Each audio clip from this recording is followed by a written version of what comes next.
Constantine VII was born into a world of incredible riches and danger. The Byzantine Empire, at the height of its power, was a realm of opulence and intrigue where the line between friend and foe was often blurred. He was a Porphyrogenitus, a special name for Byzantine emperors born in the purple silk-draped imperial birthing room. This title was not just a mark of nobility, but a symbol of divine favor, indicating that the emperor was chosen by God from birth. This prestigious birth meant he was chosen by God to rule, destined to take over the most powerful throne in the Christian world. The Byzantine Empire was not just a political entity, but a spiritual one, where the emperor was seen as God's representative on earth. But Constantine's journey to power was anything but easy. The Byzantine court was a hotbed of political intrigue, where alliances were fleeting and betrayal was a constant threat. Even as a child, Constantine had to navigate this treacherous environment. He would face betrayal, people trying to steal his throne, and years of political games before finally becoming emperor. His path to the throne was marked by numerous challenges, including attempts on his life and efforts to undermine his legitimacy. Constantine's story is one of resilience, a love for learning, and a deep love for the Byzantine Empire. Despite the constant threats, he remained steadfast, using his intellect and education to outmaneuver his enemies. He would leave a lasting impact on Byzantium, not as a warrior king, but as a scholar, a supporter of the arts, and a wise leader. Constantine's reign saw a flourishing of culture, with significant advancements in art, literature, and science. His rule was a golden age of Byzantine culture, a time of peace and prosperity for the empire. Under his leadership, the Byzantine Empire experienced a renaissance, with a renewed focus on cultural and intellectual pursuits. Constantine's life offers a fascinating look into the Byzantine court, a world of secrets, ambition, and strong faith. His legacy is a testament to the complexities of leadership and the enduring power of knowledge and culture in shaping a civilization. The Byzantine Empire in the 900s was a place of contrasts. It was a realm where ancient traditions met the ever-evolving demands of the times. This juxtaposition created a unique and dynamic society that was both deeply rooted in its past and constantly adapting to new influences and challenges. It was an empire steeped in ancient traditions, yet always changing, adapting to the times. The Byzantine culture was a rich tapestry woven from various threads of history, religion, and art.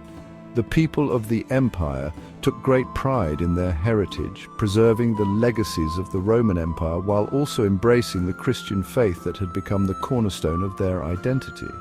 Constantinople, the empire's capital, was a busy city, a mix of cultures and the center of the Christian East.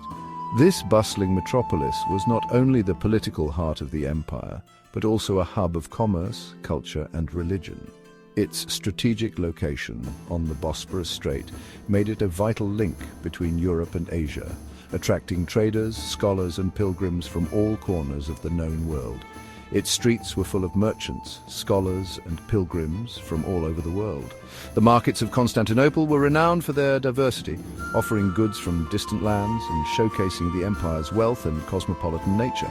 Scholars flocked to the city, drawn by its libraries and schools, while pilgrims came to visit its many churches and holy sites.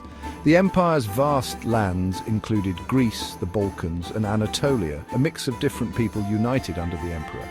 This diverse population brought with it a variety of languages, customs, and traditions, all of which contributed to the rich cultural mosaic of the Byzantine Empire. The emperor was seen as the unifying figure, a symbol of stability and continuity in a world that was often turbulent and unpredictable. But the empire had its problems.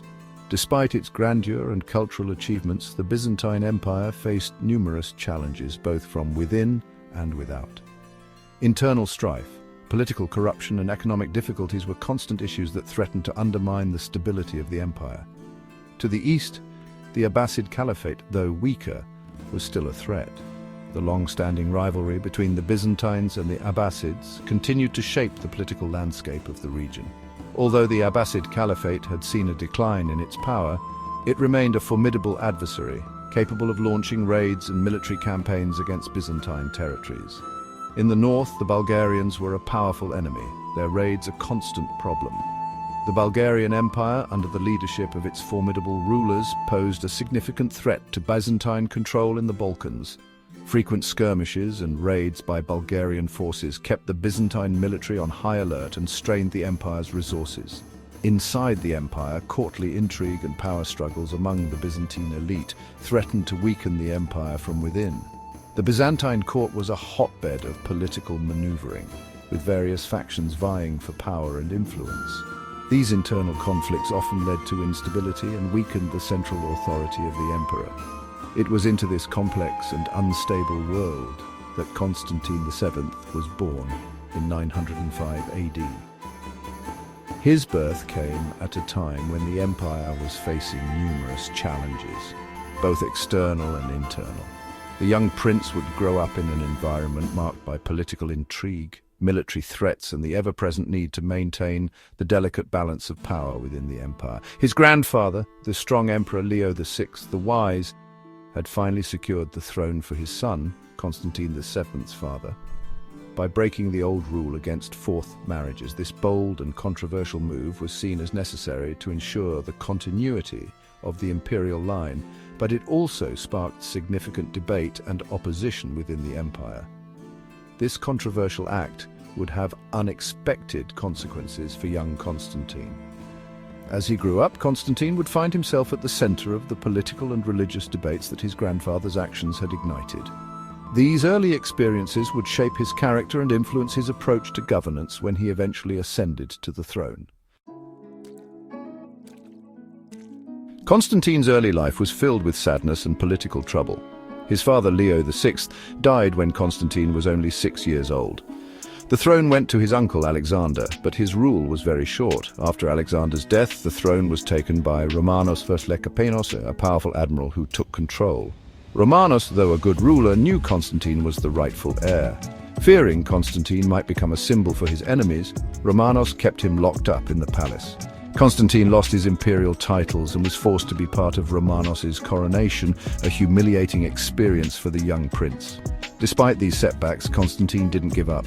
He used his time wisely, focusing on his studies.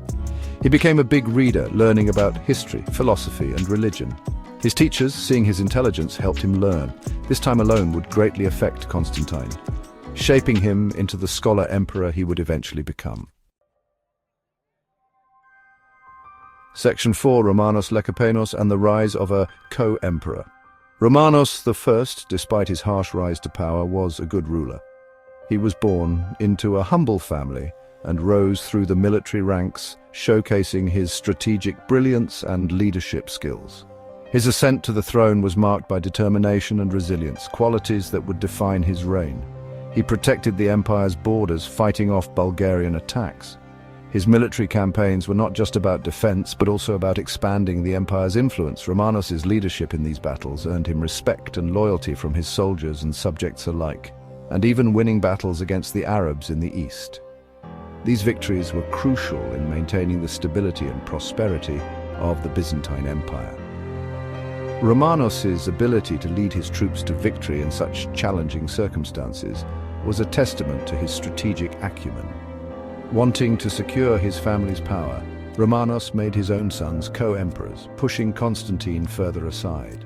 This decision was driven by his desire to establish a lasting legacy and ensure the continuity of his lineage. However, this move would sow the seeds of discord within the royal family. But Romanos's plans for his sons failed. The internal strife and power struggles that ensued weakened the empire's political stability. Romanos's vision of a united family ruling together was shattered by the ambitions and rivalries of his own children. His sons, filled with jealousy and ambition, turned against their father. The betrayal was not just a personal tragedy for Romanos, but also a significant political upheaval. The once strong ruler found himself at the mercy of his own offspring. They removed Romanos from power and sent him to a monastery. This act of betrayal marked the end of Romanos's reign and the beginning of a new chapter in Byzantine history. The former emperor's exile to a monastery was a common practice for deposed rulers, symbolizing both their fall from power and their forced retreat from public life. Constantine, now in his early 20s, saw his chance. With Romanos out of the picture, Constantine could finally assert his authority. His youth and ambition drove him to reclaim the throne and restore order to the empire. He joined forces with Romanos's daughter Helena, who was married to one of the sons who had lost power. This alliance was not just a political maneuver, but also a strategic partnership aimed at consolidating power and eliminating rivals. Who was married to one of the sons who had lost power. Together they plotted to overthrow the brothers who had betrayed Romanos. Helena's loyalty to her father and her strategic acumen made her a valuable ally for Constantine. Together they overthrew the brothers and brought order back to the empire. This coup was a turning point in Byzantine history, marking the end of a period of internal strife and the beginning of a new era of stability and prosperity under Constantine's rule, and brought order back to the empire. Constantine's reign was characterized by efforts to restore the empire's former glory and ensure its stability. His experiences had taught him the importance of wise and just rule. Constantine, having seen the dangers of too much ambition, wanted to rule fairly and wisely. He understood that the empire's strength lay in its unity and the loyalty of its people. His reign was marked by efforts to promote justice, fairness, and stability. Wanted to rule fairly and wisely, he implemented policies that aimed at reducing corruption and ensuring that the empire's resources were used for the benefit of all its citizens. Constantine's vision was to create a just and prosperous society. He let Romanos live peacefully in the monastery, showing Constantine's kindness. This act of mercy was a reflection of Constantine's character and his commitment to ruling with compassion and justice. Romanos's peaceful life in the monastery was a testament to the new emperor's benevolence. Section 5. The Triumph of Constantine in 945 AD at 39.